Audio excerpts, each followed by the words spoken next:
नमस्कार मित्रों, आप सभी का स्वागत है जियो टॉक्स हिंदी में।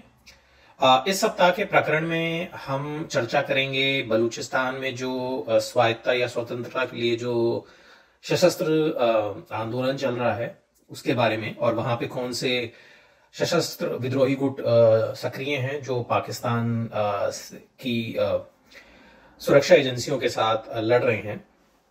आज हम उस पर चर्चा करेंगे। पहले शुरुआत करते हैं बलूचिस्तान के बारे में थोड़ी बहुत जानकारी के साथ। बलूचिस्तान पाकिस्तान का सबसे बड़ा प्रांत है। करीब करीब पाकिस्तान के 44% 44% एरिया जो है वो केवल बलूचिस्तान ही है। तो क्षेत्रफल के हिसाब से सबसे बड़ा प्रोविंस है पाकिस्तान का। पाकिस्तान के जो 5 प्रोविंस हैं, पंजाब, सिंध, खैबर पख्तूनख्वा, बलूचिस्तान और नॉर्दर्न एरियाज, उनमें बलूचिस्तान क्षेत्रफल से सबसे बड़ा प्रोविंस है। परंतु ये भी एक अचरज है कि क्षेत्रफल के हिसाब से सबसे बड़े होने के बावजूद बलूचिस्तान में जो जनसंख्या है, पॉपुलेशन, वो सारे प्रांतों से कम है। कि पाकिस्तान की पूरी जो राष्ट्र की आबादी है वो करीब 24 करोड़ है और बलूचिस्तान में केवल 1 करोड़ 30 लाख की आबादी है। तो क्षेत्रफल के हिसाब से सबसे बड़ा प्रोविंस है, परंतु जनसंख्या के हिसाब से सबसे छोटा। अच्छा, लेकिन ये जो प्रोविंस है ये खनिज पदार्थों से, मिनरल रिसोर्सेज, गैस, इसमें काफी रिच है पाकिस्तान के सारे प्रोविंसेस के से अगर इसकी तुलना की जाए तो। मुख्य रूप से यहाँ पे ब्रॉन्ज, सिल्वर, जिंक, आपका गोल्ड और गैस ये प्रचुर मात्रा में पाया जाता है। मतलब तुलनात्मक अगर आप देखें तो बाकी प्रोविंस से। उसके बावजूद बलूचिस्तान सबसे गरीबी रेखा में सबसे पीछे पाया जाता है। पाकिस्तान में सबसे गरीब प्रोविंस भी है पाकिस्तान में। यहाँ पे जीवन स्तर, साक्षरता दर, स्वास्थ्य के हिसाब से, शिक्षा, सब कुछ जो है वो पाकिस्तान के राष्ट्रीय जो औसत है, नेशनल एवरेज, उससे काफी नीचे है। एक ये बहुत बड़ी वजह है कि एक जो बलूचिस्तान में आज कई दशकों से ये आंदोलन चल रहा है। अच्छा, इस आंदोलन की शुरुआत अगर देखी जाए तो तभी हो गई थी जब पाकिस्तान स्वतंत्र हुआ था 14 अगस्त 1947 को। उसी समय बलूचिस्तान भी जो वहां पे जो सबसे बड़ी रियासत है कलात की, उसने भी अपने आप को स्वतंत्र तो घोषित किया था। और बलूचिस्तान की जो नेशनल असेंबली थी उन्होंने एक प्रस्ताव पारित करके अपने आप को स्वतंत्र राष्ट्र के रूप में अपनी घोषणा भी की थी। तो इससे लेकिन परंतु इस घोषणा के करीब 9 माह के अंदर ही पाकिस्तान ने एक सैन्य अभियान चला के बलूचिस्तान को हस्तगत कर लिया। और तभी से ये आंदोलन जो है वो गाहे बगाहे चल ही रहा है। मतलब कभी ऐसा होता है कि वो बहुत ज्यादा इंटेंस चलता है, कभी थोड़ा सा उसमें सुस्ती आ जाती है। कई दौर चले हैं इंसर्जेंसी के बलूचिस्तान में। चलिए चर्चा करते हैं कि इस समय जो बलूचिस्तान में जो सशस्त्र आंदोलन चल रहा है उसमें ऐसे कौन से अग्रणी सशस्त्र समूह हैं, आर्म्ड ग्रुप्स, जो इस आंदोलन को इस समय लीड कर रहे हैं।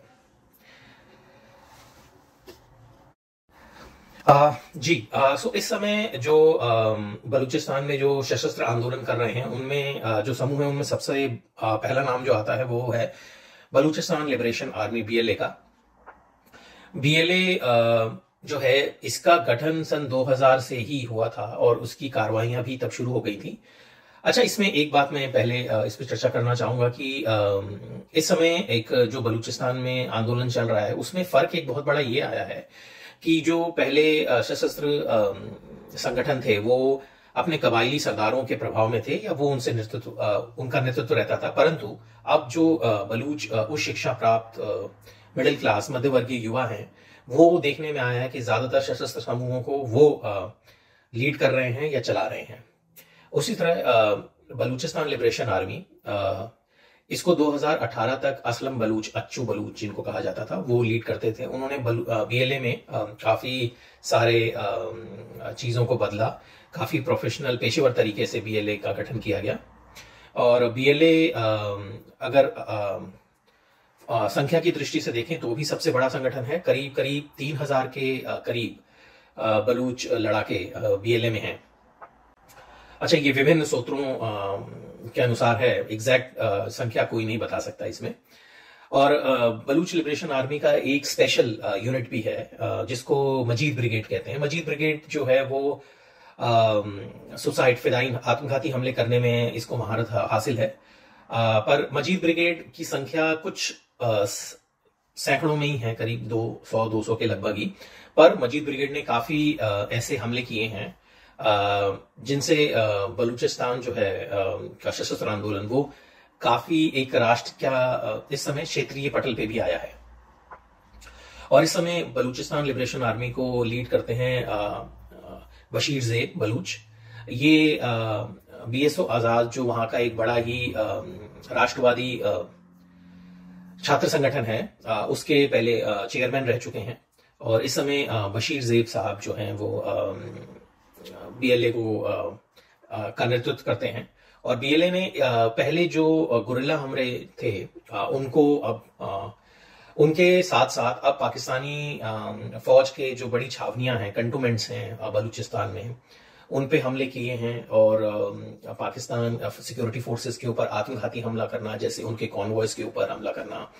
और जो सीपीसी है, चाइना पाकिस्तान इकोनॉमिक कॉरिडोर, और ग्वादर पोर्ट जो उसका फ्लैगशिप प्रोग्राम है, उस पे हमले करके इस समय जो संघर्ष को एक नए स्तर तक पहुंचा दिया है। अच्छा, अब इसमें जो दूसरा सबसे प्रमुख संगठन है बलूचिस्तान में वो है Balochistan liberation front, BLF. BLF को डॉक्टर अल्लाह नजर बलूच लीड करते हैं। डॉक्टर अल्लाह नजर बलूच बोलन मेडिकल कॉलेज से उन्होंने अपनी पढ़ाई की है, वो पेशे से डॉक्टर हैं, गायनोकोलॉजिस्ट। और वो बीएसओ आजाद जो मैंने जिसका भी जिक्र किया, उसके फाउंडर, चेयरमैन, प्रेसिडेंट रहे हैं। और बीएलएफ जो है वो दूसरा सबसे बड़ा संगठन है यहाँ पे। और इसकी संख्या लगभग जो विभिन्न स्रोत रिपोर्ट करते हैं वो करीब करीब 600 से 800 फाइटर्स के करीब है। और बीएलएफ जो है उसका मुख्य रूप से जो जहां पे जिस क्षेत्र में वो सक्रिय है ज्यादा, वो है मकरान कोस्टल बेल्ट, जो कोस्टल एरिया है बलूचिस्तान का, जिसको मकरान रीजन कहा जाता है। वहां पे उनकी सक्रियता सबसे ज्यादा है। और साथ ही साथ आवारान डिस्ट्रिक्ट जो है, आवारान डिस्ट्रिक्ट को यह भी कहा जाता है कि बीएलएफ का वहां पे हेडक्वार्टर भी है। और वहां पे उनका जो कमांड एंड कंट्रोल पोस्ट है, मतलब हेडक्वार्टर है, वो भी आवारान में ही है। पर इसकी पुष्टि नहीं की जा सकती। तो ये तो दो बड़े प्रमुख संगठन हैं बलूचिस्तान के, बीएलए और बीएलएफ। और साथ ही जब भी कोई बड़े हमले करने होते हैं पाकिस्तानी सुरक्षा एजेंसियों के ऊपर, जैसे उनकी छावनियों पे, तो बीएलए और बीएलएफ साथ मिलकर भी काम करते हैं। चलिए अब आए दूसरे संगठनों पे अगर चर्चा करें तो वो परंपरागत रूप से काफी छोटे हैं, या वो 1 या 2 डिस्ट्रिक्ट्स में ही अपने आप को सक्रिय रखते हैं। जैसे अगर इसमें करें तो बलूचिस्तान रिपब्लिकन आर्मी है, ये जो बलूचिस्तान रिपब्लिकन पार्टी है जो स्वतंत्र बलूचिस्तान की बात करती है, उसका मिलिट्री विंग है बीआरए। और बीआरए से ही एक स्प्लिट ऑर्गेनाइजेशन, अलग हुआ धड़ा जो है वो यूनाइटेड बलूच आर्मी है, यूआरए। अच्छा, और लेकिन ये जो संगठन है ये बहुत ज्यादा प्रभावी नहीं है। और ये भी बीएलए और बीएलएफ को समय समय पर सहयोग देते हैं या उनकी कार्रवाइयों में सम्मिलित होते हैं, और खुद से भी जो अपनी कार्रवाइयां करते हैं, पर अपनी कार्रवाइयां ये लोग काफी सीमित इलाके में ही करते हैं।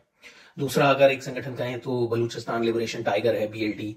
बीएलटी का गठन तब हुआ था जब नवाब अकबर खान बुख्ती 2006 में पाकिस्तानी फोर्सेस के हाथों मारे गए थे डेरा बुख्ती में। तो ये एक तरह का प्रतिशोध लेने के लिए इस संगठन का गठन किया गया था बीएलटी। बीएलटी काफी समय से शांत रहा, पर पिछले साल से उसमें भी कुछ सक्रियता देखने में आई है।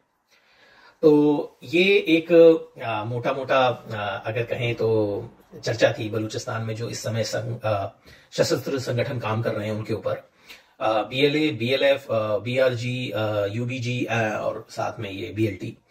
और भी बाकी संगठन हैं, लश्कर बलूचिस्तान वगैरह, पर इन लोगों पे बहुत ज्यादा इनकी कार्रवाइयां नहीं रहती या इनके बारे में जानकारी भी नहीं रहती, तो इसीलिए इनको बहुत ज्यादा हमने चर्चा में सम्मिलित नहीं किया। और मैंने खुद पत्रकारिता करते हुए बलूचिस्तान में जो सशस्त्र संगठन हैं उनके लगभग हर सशस्त्र संगठन के कमांडर या लीडरों से बात की है, उनका इंटरव्यू किया है, एक साक्षात्कार। शायद इसी वजह से पाकिस्तान की खुफिया agency inter services intelligence ISI ने मेरे ऊपर एक बड़ी भ्रामक और झूठी रिपोर्ट बना के अपनी मीडिया को दी, जिसमें उन्होंने ये आरोप लगाया कि मैं किसी एक विदेशी एजेंसी के कहने पे बलूचिस्तान में काम करता हूं और इन सशस्त्र संगठनों का समर्थन और उनके लिए काम करता हूं। पर ये पूरी तरह से झूठी बात थी। खैर, इस पे ये चर्चा किसी और एपिसोड में विस्तृत रूप से करेंगे, क्योंकि ये इसलिए शायद किया गया क्योंकि पूर्व में मैं भारत में रहता था या भारत में पला बड़ा जन्मा हूं, तो पाकिस्तान की एजेंसियों को ये बड़ा किसी भी चीज की विश्वसनीयता पे सवालिया निशान उठाने के लिए वो ये करते हैं कि उसको किसी विदेशी एजेंसी के सर पे मढ़वें, जबकि बलूचिस्तान की जो आंदोलन है वो स्वतंत्र रूप से वहां के लोगों का आंदोलन है, उसमें किसी भी बाहरी खुफिया एजेंसी का कोई हाथ नहीं है। मित्रों, आज हमने चर्चा की बलूचिस्तान में चल रहे संघर्ष के ऊपर। आप सभी से निवेदन है कि आप जियो टॉक्स को सब्सक्राइब करें और ताकि हमारी जब भी नई वीडियो आए तो उसका नोटिफिकेशन आपको मिल जाए, और हमसे जुड़े रहिए इसी तरह की चर्चा के लिए जो हर सप्ताह हम लोग करते हैं। धन्यवाद।